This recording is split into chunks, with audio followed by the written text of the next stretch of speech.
పిల్లల డ్రెస్లైనా లేదా ఇంకెలాంటి డ్రెస్లపైన క్లాత్ అనేది కొద్దిగా పైన లేచినట్టు కానీ బూరుబూరుగా అనిపిస్తుంది. అలాంటి టైంలో ఇలా వీడియోలో చూపించిన మాదిరిగా ఈ బ్లేడ్ తీసుకొని మనము దాన్ని క్లీన్ చేసామనుకోండి, అక్కడ క్లాత్ అనేది ఇలా సాఫ్ట్గా తయారవుతాయి. ఆన్లైన్లో మనము ఏవైనా ఆర్డర్ పెట్టినప్పుడు ఇలాంటి కార్డ్బోర్డ్ బాక్సులు అనేవి వస్తాయి. వీటిని మనము 2 రకాలుగా యూజ్ చేసుకోవచ్చండి.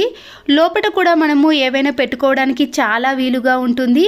అంతేకాకుండా బయట కూడా ఈజీగా ఏవైనా పెట్టుకోవాలంటే ఈ కార్డ్బోర్డ్ బాక్స్కి ఒక రబ్బర్ బ్యాండ్ని వేసుకోవాలి. ఇలా చిన్నగా ఉన్న బాక్సులకు రబ్బర్ బ్యాండ్ను వేసి పిల్లలకు సంబంధించినవి కానీ మనకి సంబంధించినవి కానీ ఇలాంటివి పెన్స్ కానీ స్కేల్స్ ఏవైనా చిన్న బాక్స్ని కూడా పెట్టుకోవచ్చు. పిల్లలు ఏవైనా డ్రాయింగ్ కానీ పెయింటింగ్ వేస్తున్నప్పుడు తీసుకోవడానికి ఇది చాలా వీలుగా ఉంటుంది. బిర్యానీ బాక్స్ మన ఇంట్లో ఉన్నప్పుడు దీనిని ఎలా యూజ్ చేసుకోవాలంటే వెజిటేబుల్స్కి కానీ ఫ్రూట్స్కి కానీ ఇలాంటి నెట్ అనేది వస్తుందండి. ఈ నెట్ని ఇలా వీడియోలో చూపించిన మాదిరిగా ఈ బిర్యానీ బాక్స్కు కింద ఇలా గట్టిగా ముడివేసుకోవాలి. ఇప్పుడు ఈ బిర్యానీ బాక్స్ పైన మనము ఏవైనా సోప్స్ని కానీ లేదా సింక్ కాడ మనము స్క్రబ్బర్ని అలాగే సోప్ని పెట్టేసుకున్నాం అనుకోండి, దాంట్లో నుంచి వాటర్ అనేది పూర్తిగా కిందికి పడుతుంది. కిచెన్లో సోప్ మరకలు కూడా ఏర్పడకుండా ఉండాలంటే ఈ టిప్ అయితే బాగా యూజ్ అవుతుంది. మరొక యూస్ఫుల్ టిప్, వాష్రూమ్ని క్లీన్ చేయడానికి ఇలాంటి బ్రష్ని యూజ్ చేసిన తర్వాత మనము హ్యాండ్స్తో పట్టుకొని ఈ బ్రష్ని వాటర్తో క్లీన్ చేసుకుంటాం. అలా కాకుండా ఈ బ్రష్ని ఇందులో పెట్టేసుకొని అప్పుడు మనము వాటర్తో క్లీన్ చేసుకున్నాం అనుకోండి, హ్యాండ్స్తో పట్టుకునే అవకాశం కూడా ఉండదు. ధూప్ స్టిక్స్ అనేవి ఇలాంటి బాక్స్లో వస్తాయి. ఇవి అయిపోయిన తర్వాత మనము ఈ బాక్స్ను ఎలా యూజ్ చేసుకోవాలంటే మన ఇంట్లో ఉండే ఎగ్స్ని ఇందులో పెట్టామనుకోండి, చాలా రోజుల పాటు ఫ్రెష్గా స్టోర్ చేసుకోవచ్చు. అంతేకాకుండా ఇవి కింద పడిపోకుండా కూడా ఉంటాయి. చాలామంది ఎగ్స్ని ఫ్రిడ్జ్లో స్టోర్ చేసుకోరండి. ఇలా స్టోర్ చేసుకోవాలనుకుంటే ఈ టిప్ అయితే చాలా బాగా యూజ్ అవుతుంది. మన ఇంట్లో ఉండే ఐరన్ బాక్స్ను చాలా రోజుల పాటు యూజ్ చేసామనుకోండి, దానిపై మరకలు అనేవి ఈ విధంగా ఉంటాయి. అవి అంత ఈజీగా తొలగిపోవండి. అలాంటి టైంలో మనం ఏం చేయాలంటే ఐరన్ బాక్స్ వైర్ని ఇలా చుట్టేసి డీప్ ఫ్రిడ్జ్లో ఈ బాక్స్ని పెట్టుకోవాలి. ఈ డీప్ ఫ్రిడ్జ్లోనే ఒక 20 మినిట్స్ పాటు ఇలాగే పెట్టుకోవాలి. ఆ తర్వాత మనము 20 మినిట్స్ తర్వాత దీంట్లో నుంచి ఐరన్ బాక్స్ని తీసి ఒక టిష్యూ పేపర్ని కానీ ఒక క్లాత్ని తీసుకోవాలండి. దానికి ముందుగా మనము వెనిగర్ని కొద్దిగా అప్లై చేయాలి. వెనిగర్ని ఇలా అప్లై చేసిన తర్వాత ఐరన్ బాక్స్ని క్లీన్ చేసుకుంటే ఎలాంటి మరకలైనా ఈజీగా తొలగిపోతాయి. చూసారు కదండి, మళ్ళీ ఐరన్ బాక్స్ అనేది ఇలా నీట్గా తయారవుతుంది. మరొక యూస్ఫుల్ టిప్, దోశపిండి కోసం మనము ఈ పప్పును బియ్యాన్ని నానబెట్టిన తర్వాత దీంట్లో కొన్ని ఐస్ వాటర్ని వేయాలి. ఇలా వేయడం వలన దోశలు అనేవి చాలా మెత్తగా మృదువుగా వస్తాయి. ఈ పప్పు బియ్యం కూడా త్వరగా నానిపోతుంది. మరొక యూస్ఫుల్ టిప్, లగేజ్ బ్యాగులు కానీ పిల్లల స్కూల్ బ్యాగులు ఉంటాయి కదా, ఆ జిప్ అనేది ఒక్కొక్కసారి స్ట్రక్ అయిపోతుంది. అలా గట్టిగా తీసామనుకోండి జిప్ అనేది కూడా ఫెయిల్ అయిపోతుంది. మన ఇంట్లో ఉండే ఒక పెన్సిల్ని తీసుకొని ఇలా పెన్సిల్ కొనతో జిప్ పైన బాగా రఫ్ చేయాలండి. ఎక్కడైతే స్ట్రక్ అయిందో అక్కడ గట్టిగా రఫ్ చేసామనుకోండి, జిప్ అనేది మళ్ళీ ఎప్పటిలాగా స్మూత్గా పనిచేస్తుంది. 9th యూస్ఫుల్ టిప్, ఇలాంటి స్టీల్ కడాయి అనేది మనము ఏదైనా ఎక్కువగా డీప్ ఫ్రై చేసినా కానీ ఆయిల్ పడ్డా కూడా ఇలాంటి మరకలు అనేవి ఎక్కువగా కనిపిస్తాయండి.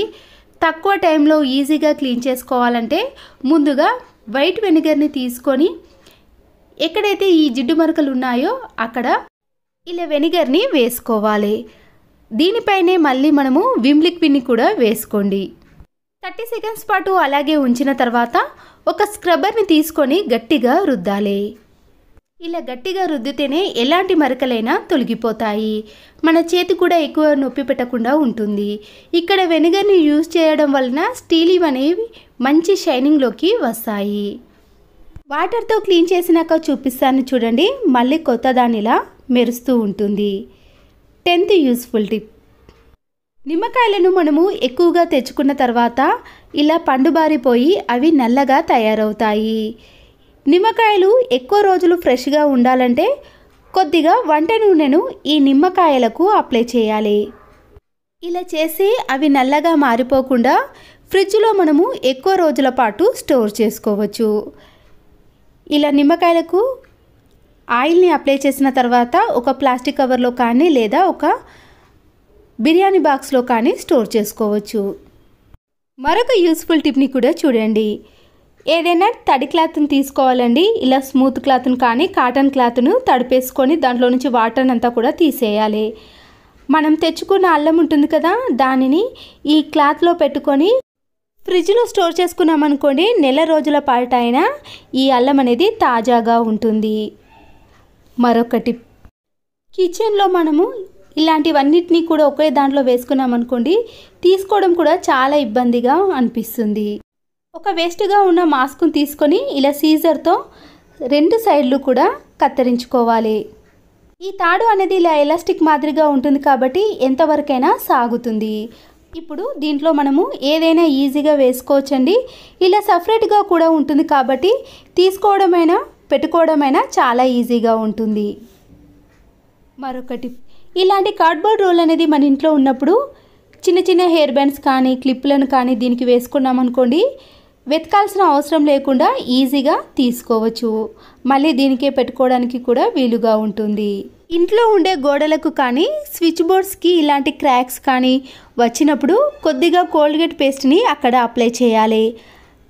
తర్వాత ఒక ట్యాబ్లెట్ షీట్ని కానీ లేదా చివరి కోన అనేది ఇలా షార్ప్గా ఉండే దానిని తీసుకొని ఇలా రఫ్ చేయాలి. ఇలా చేయడం వలన అక్కడ క్రాక్ కానీ హోల్ కానీ కనిపించకుండా ఉంటుంది. మీరు ఇలా క్రాక్స్ వచ్చిన దాంట్లో కోల్గేట్ పేస్ట్ని అప్లై చేస్తే ఏర్పడకుండా ఉంటుంది. చూసారు కదండి, ఈ టిప్స్ అన్నీ మీకు నచ్చినట్లయితే ఒక లైక్ చేయడం మాత్రం మర్చిపోకండి. అయిపోయిన పెరుగు ప్యాకెట్ను మనము బయట పారేయకుండా దీనిని కూడా చాలా బాగా యూజ్ చేసుకోవచ్చు. చూసారు కదండి, ఇలా పెరుగు ప్యాకెట్ను పూర్తిగా కట్ చేసుకుంటే దానిలో కొద్దిగానన్నా పెరుగు ఉంటుంది. దాన్ని వేస్ట్ చేయకుండా దీంట్లో కొద్దిగా రాళ్ళ ఉప్పును కానీ ఇలా మామూలు సాల్ట్ను వేసుకోండి. ఇలా వేసిన తర్వాత ఈ పెరుగునంతా కూడా ఒక బ్రష్ సహాయంతో ఇలా మధ్యలోకి చేసుకొని ఈ పెరుగు మొత్తాన్ని కూడా ఒక దగ్గరికి చేర్చిన తర్వాత ఈ బ్రష్ తోటే మనము మన ఇంట్లో ఉండే వెండి సామాన్లు ఉంటాయి కదండి. ఇప్పుడు వరలక్ష్మి వ్రతానికి కానీ కార్తీక మాసంలో మనము ఈ వెండి సామాన్ని యూజ్ చేస్తాము.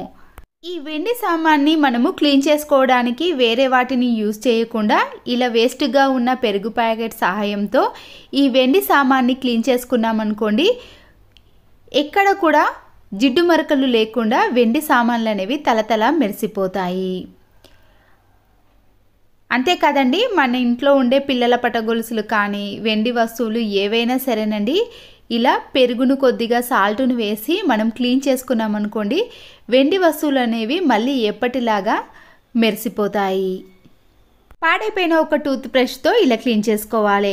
మనము పెరుగును కట్ చేసిన తర్వాత ఈ పెరుగు ప్యాకెట్ని మనము బయటనే పెట్టేసేయాలండి. ఫ్రిడ్జ్లో పెట్టినా కూడా పెరుగు అనేది పులవదు కాబట్టి ఇలా బయట పెట్టేసిన తర్వాత పులుస్తుంది. అప్పుడు ఈ వెండి వస్తువులు అనేవి ఇంకా తెల్లగా మెరుస్తాయి. ఇలా వెండి వస్తువులను మనము పెరుగుతో క్లీన్ చేసిన తర్వాత ఇలా మామూలు వాటర్తో క్లీన్ చేసుకోవాలి. ఈ వెండి వస్తువులను క్లీన్ చేయడానికి మనము కోల్గేట్ పేస్ట్ని కానీ ఇంకేదైనా లిక్విడ్ని యూజ్ చేయకుండా ఇలా వేస్ట్గా ఉన్న పెరుగు ప్యాకెట్ తోటే క్లీన్ చేసుకోవచ్చు. చూసారు కదండి, ఇంతకుముందు ఎలా ఉండేనో ఇప్పుడు ఎలాంటి మరకలైనా ఈజీగా తొలగిపోతాయి. ఒకవేళ మీ ఇంట్లో పెరుగు అనేది పుల్లగా తయారైతే తినడానికి ఇష్టపడ్డారండి, దాన్ని కూడా మనము వేస్ట్ చేయకుండా ఇలా వెండి వస్తువులను అంతేకాదండి ఇత్తడి వస్తువులను కూడా ఇలా పెరుగు సహాయంతో క్లీన్ చేసుకోవచ్చు. ఈ యూస్ఫుల్ టిప్ మీకు నచ్చినట్లయితే ఒక లైక్ చేయండి. దారాన్ని ఎక్కించేటప్పుడు ఈజీగా ఎక్కాలంటే కొద్దిగా కోల్గేట్ పేస్ట్ని ఈ దారానికి ఇలా కొద్దిగా అప్లై చేసి అప్పుడు మనము సూదిలోనికి దారాన్ని ఈజీగా ఎక్కించగలుగుతాం. మామూలుగానే ఎక్కించామనుకోండి ఆ దారపు కొనలు అనేవి ఆ సూదిలోనికి వెళ్ళవు కాబట్టి ఇలా కోల్గేట్ పేస్ట్ను కానీ కొద్దిగా అన్నం మెతుకును కూడా ఈ దారపు కొనకు అప్లై చేసామనుకోండి దారం అనేది ఈజీగా ఎక్కించగలుగుతాము. బెడ్ పైన బెడ్షీట్ అనేది నీట్గా ఉండాలంటే ఇలా వీడియోలో చూపించిన మాదిరిగా బెడ్షీట్ యొక్క చివరి భాగాన్ని ఇలా వేలాడదీయకుండా ఇలా రెండుగా మడతలుగా మలుచుకొని ఇలా లోపలికి పెట్టేసామనుకోండి, బెడ్షీట్ అనేది చెదిరిపోకుండా నీట్గా కనబడుతుంది. మరొక టిప్, ఇంట్లో ఉండే నెట్ జాలిని క్లీన్ చేయాలనుకుంటే ఎలాంటి క్లాత్లను కానీ యూజ్ చేయకుండా డైరెక్ట్గా మన ఇంట్లో ఉండే ఇలాంటి డస్టర్ని తీసుకొని క్లీన్ చేసుకోవాలి. ఇలా చేయడం వలన డస్ట్ అనేది మనకి ఎక్కువగా రాకుండా ఇలా ఈజీగా క్లీన్ చేసుకోవచ్చు. ఒకవేళ మీరు దీనిపై కొద్దిగా ఏదైనా లిక్విడ్ని వేసుకొని కూడా క్లీన్ చేసుకోవచ్చు. ప్రతిరోజు మనము పాలను కాచిన తర్వాత ఇలా 2-3 పొంగులు వచ్చిన తర్వాత మనము మామూలు ప్లేట్ని కాకుండా ఇలా చిల్లులు ఉండే ప్లేట్ను పెట్టేసామనుకోండి, మీగడ అనేది ఎక్కువగా వచ్చేస్తుంది. పాల మీగడ ఎక్కువగా రావాలన్న వారు ఈ టిప్ అయితే చాలా బాగా యూజ్ అవుతుంది. మరొక టిప్, ఒక ప్లేట్ని తీసుకొని దాంట్లో కొద్దిగా రైస్ని వేసుకోవాలి. ఇప్పుడు దీనిపైన విమ్ లిక్విడ్ని వేసుకోండి. ఈ టిప్ అయితే చాలా బాగా యూజ్ అవుతుందండి ప్రతి ఒక్కరికి. ఇప్పుడు స్కూల్ కూడా స్టార్ట్ అయిపోయాయి కాబట్టి పిల్లలకి మనము వాటర్ బాటిల్ని యూజ్ చేస్తారు కాబట్టి అలాంటి వాళ్ళకైతే ఈ టిప్ యూజ్ అవుతుంది.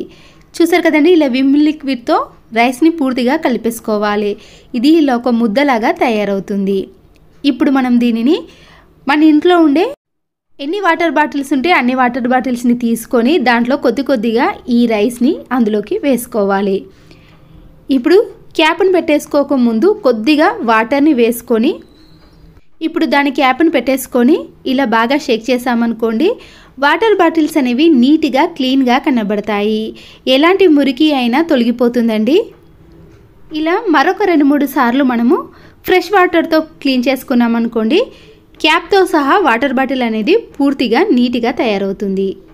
ఇలాంటి మామూలు వాటర్ బాటిల్సే కాకుండా మనము ఆయిల్ క్యాన్స్ కూడా యూజ్ చేస్తాం కదండి, వాటికి కూడా ఈ టిప్ అయితే యూజ్ అవుతుంది. రిమోట్పై ఇలాంటివి ఏవైనా ఏర్పడినప్పుడు మనము క్లాత్ కంటే ఇలాంటి స్పాంజ్ క్లాత్ని తీసుకొని క్లీన్ చేసామనుకోండి, ఈజీగా క్లీన్ అయిపోతుంది. ఈ రిమోటే కాదండి, మన ఇంట్లో ఉండే ల్యాప్టాప్ కానీ కీబోర్డు అలాంటి వాటిని ఇలా రఫ్గా కాకుండా ఇలాంటి మామూలు స్పాంజ్ క్లాత్తో క్లీన్ చేసుకోవాలి. దానికి ఉండే డస్ట్ అనేది పూర్తిగా వచ్చేస్తుంది. బల్బులను కూడా క్లీన్ చేయాలంటే దాంట్లో ఉండే ఫిలమెంట్ అనేది ఇలా బాగా షేక్ చేసామనుకోండి పోతుంది. కాబట్టి ఇలాంటి స్మూత్గా ఉండే స్పాంజ్ క్లాత్తో క్లీన్ చేసుకోండి. మరొకటి, పుదీనాను ఇలా తెచ్చుకున్నప్పుడు మనము ఒకేసారి నైఫ్తో కట్ చేసుకోవాలి. ఇలా వేర్లను కత్తిరించిన తర్వాత మనము ఈ పుదీనాలో కొద్దిగా పాడైపోయిన ఆకులన్నింటినీ కూడా తీసేసామనుకోండి, ఆ తర్వాత మనము బిర్యానీ బాక్స్లో స్టోర్ చేసుకోవడం వలన పుదీనా అనేది మనకి 2 వారాల పాటు ఫ్రెష్గా స్టోర్ చేసుకోవచ్చు. పుదీనానే కాదండి, మనము కొత్తిమీరని కూడా ఇలా ఒకేసారి నైఫ్తో కానీ సీజర్తో కట్ చేసుకొని ఇలా డబ్బాలో స్టోర్ చేసుకుంటే సరిపోతుంది. ఏదైనా ఒక ప్లాస్టిక్ వాటర్ బాటిల్ని తీసుకొని క్యాప్ని తీసేసిన తర్వాత బాగా వేడి చేసిన నైఫ్ని తీసుకొని ఇలా మధ్యలోకి కట్ చేసుకోవాలి. ఇలా మధ్యలోకి కట్ చేసుకున్న తర్వాత క్యాండిల్ సహాయంతో ఏదైనా మేకుని తీసుకొని దానిని కూడా బాగా వేడి చేసి ఇలా కట్ చేసిన హాఫ్ భాగానికి 2 సైడ్లో కూడా చిన్న హోల్స్ అనేవి చేసుకోవాలి. చూస్తున్నారు కదండి, ఇలా కట్ చేసిన హాఫ్ భాగానికి ఇలా మేకుతో 2 సైడ్స్ కూడా కొద్దిగా గ్యాప్ ఇచ్చుకుంటూ ఇలా హోల్స్ అనేవి చేసుకోవాలి. ఇలా 1 సైడ్ హోల్స్ అనేవి చేసుకున్న తర్వాత మరో సైడ్ కూడా ఉంది కదండి, దానికి కూడా సేమ్గా ఇలాగే ఈ బాటిల్ చివరి భాగాన 2 సైడ్స్ కూడా హోల్స్ చేసుకోవాలి. బాటిల్ మొత్తం హోల్స్ చేసుకున్నాక మన ఇంట్లో ఉండే ఇలాంటి పుల్లల చీపురు ఉంటుంది కదండి, దానినైనా తీసుకోవచ్చు, లేదా జ్యూసులు తాగే స్ట్రాలు ఉంటాయి కదండి, వాటినైనా కూడా తీసుకోవచ్చు. ఈ స్టిక్స్ని ఇలా వీడియోలో చూపించిన మాదిరిగా మనం హోల్స్ చేసిన వాటిలో పెట్టేసుకొని ఎక్కువైన దానిని ఇలా కట్ చేసుకోవాలి. ఇలా బాటిల్ మొత్తాన్ని కూడా మనము ఎన్ని హోల్స్ ఉంటే అన్ని హోల్స్లో స్ట్రాలను కానీ లేదా ఇలా ఈతల చీపురు పుల్లలను కానీ పెట్టుకోవాలి. 5 నుంచి 6 వరకు స్ట్రాలను అలాగే ఇలాంటి స్టిక్స్ అనేవి మనకి 4 నుంచి 5 వరకు యూజ్ చేసుకోవాలి. చూసారు కదండి, ఇలా వాటర్ బాటిల్ మొత్తాన్ని కూడా ఇలా ఈ స్టిక్స్ అన్నిటిని కూడా పెట్టేసుకోవాలి.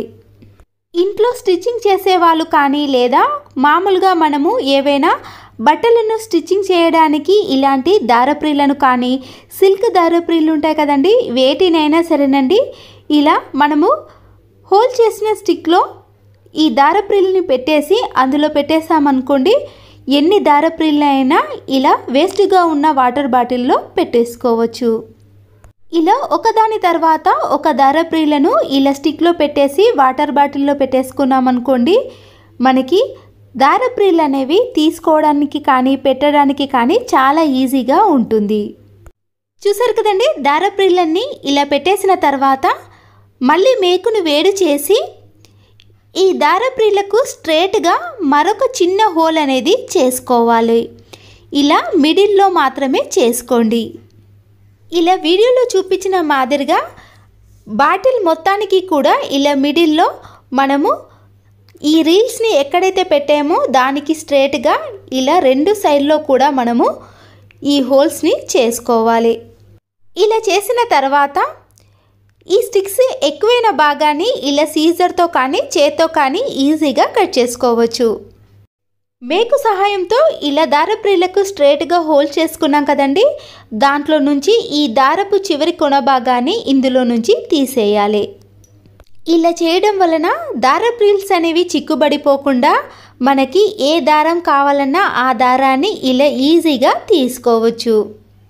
వీటన్నిటిని మనము ఏదైనా ఒకే బాక్స్లో వేసామనుకోండి, దారప్రీల్స్ అనేవి అన్నీ చిక్కుబడిపోయి దారం అనేది వేస్ట్ అయిపోతుంది. ఇలా దారాలు వేస్ట్ కాకుండా ఉండాలన్నా, మన పని అనేది ఈజీగా చేసుకోవాలన్నా ఈ చిన్న టిప్ని ఫాలో అవ్వండి. మన ఇంట్లో ఎన్నో రకాల వేస్ట్ బాటిల్స్ ఉంటాయి కదండి, దాంట్లో ఇలా ఒక బాటిల్ని తీసుకొని ఈ టిప్ని ఫాలో అవ్వండి. బయటకు వెళ్ళినప్పుడు ఏదైనా శారీ కట్టుకున్నాం అనుకోండి, ఇలాంటి పిన్ పెట్టుకుంటే శారీకి హోల్ పడే అవకాశం అయితే ఉంటుంది. అలా హోల్ పడకుండా ఉండాలన్నా మనము ఏ శారీకైనా ఇలా కలర్ మ్యాచింగ్గా నెయిల్ పాలిష్ ఉందనుకో, ఆ కలర్ నెయిల్ పాలిష్ని ఈ పిన్కి వేసామనుకోండి, చూడ్డానికి అందంగాను హోల్ పడకుండా ఉంటుంది. చూసారు కదండి, ఏ కలర్ శారీకి ఆ కలర్ నెయిల్ పాలిష్ని వేసామనుకోండి, ఇలా చూడ్డానికి అందంగాను ఉంటుంది. మనము ఎక్కడైనా కనబడకుండా పెట్టుకోవడానికి కూడా వీలు ఉంటుంది, ఎందుకంటే ఆ కలర్లో అది కలిసిపోయింది. మరొక టిప్, ఎప్పుడైనా ఇంట్లో నెయిల్ పాలిష్ లేనప్పుడు డైరెక్ట్గా ఇలా పిన్ పెట్టేసామనుకోండి, హోల్ అయితే పడుతుంది కదా. అలా పడకుండా ఉండాలంటే మన ఇంట్లో ఉండే ఏదైనా స్టిక్కర్ ప్యాకెట్ని తీసుకొని అప్పుడు ఈ స్టిక్కర్ని డైరెక్ట్గా శారీకి పెట్టేసి ఈ స్టిక్కర్లో నుంచి ఈ పిన్ని ఇలా తీసామనుకోండి, హోల్ అనేది పడకుండా ఉంటుంది. పట్టు శారీస్కి హోల్ పడే అవకాశం లేకుండా ఉండాలంటే ఈ చిన్న టిప్ని ఫాలో అవ్వండి. ఇంట్లో కానీ బయట కానీ ఎప్పుడైనా టీ మరకలు పడ్డాయనుకోండి, శారీ మీద టీ మరకలు అయితే అంత ఈజీగా తొలగిపోవు. అయితే ముందుగా శారీ పైన ఇలాంటి మరక పడ్డప్పుడు ఎలాంటి షాంపూ అయినా సరేనండి, షాంపూని దీనిపై కొద్దిగా వేసి పాడైపోయిన ఒక టూత్ బ్రష్ని తీసుకొని దీనిపై బాగా రుద్దేసేయాలి. ఇలా రుద్దేసిన తర్వాత మనము మామూలు కూల్ వాటర్తో క్లీన్ చేసుకున్నామనుకోండి, మరక అనేది అస్సలకే కనిపించదు. ఏదైనా శారీ పైన ఇలాంటి టీ మరకలు పడ్డప్పుడు చూడడానికి చాలా ఇబ్బందిగా కనబడుతుందండి. అలాంటి మరకలు పోవాలంటే ఇలాంటి టిప్ని ఫాలో అవ్వండి. చూసారు కదండి, టీ మరక అనేది అస్సలకే కనిపించదు. పిల్లలు స్కూల్ డ్రెస్ల పైన కానీ వైట్ డ్రెస్ పైన ఇలాంటి పెన్ గీతలు అనేవి కనబడతాయి. ఈజీగా తొలగిపోవాలంటే లైజాల్ ఉంటుంది కదండి, లైజాల్ని కొద్దిగా ఈ పెన్ గీతల పైన వేసి అప్పుడు మనము బ్రష్తో అప్లై చేయాలి. ఆ తర్వాత నార్మల్ వాటర్తో ఇలా క్లీన్ చేసుకున్నామనుకోండి, పెన్ గీతలు అనేవి అస్సలకే కనిపించవు. చూసారు కదండి, ఇలాంటి వైట్ క్లాత్ పైన పెన్ గీతలు ఏర్పడితే ఈ టిప్ని ఫాలో అవ్వండి.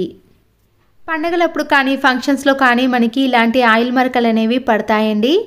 ఆయిల్ మరకలు ఈజీగా తొలగిపోవాలంటే ముందుగా ఎలాంటి పిండి అయినా సరేనండి, గోధుమ పిండి కానీ శనగపిండి, మైదాపిండి, కార్న్ ఫ్లోర్ పిండి అయినా సరే, ఇలా మన ఇంట్లో అవైలబుల్గా ఉన్నది తీసుకొని ఇలా ఆయిల్ పడ్డ తర్వాత దానిపై ఇలా పిండితో బాగా రుద్దేసేయాలి. అప్పుడు ఈ పిండి అంతా కూడా ఆయిల్ని పీల్చేసుకుంటుంది కాబట్టి అక్కడ ఈ మరక అనేది కనిపించదు. మనము వ్రతాలప్పుడు కానీ టెంపుల్కి వెళ్ళినప్పుడు ఒక్కొక్కసారి కుంకుమ మరకలు అనేవి శారీ పైన పడతాయి.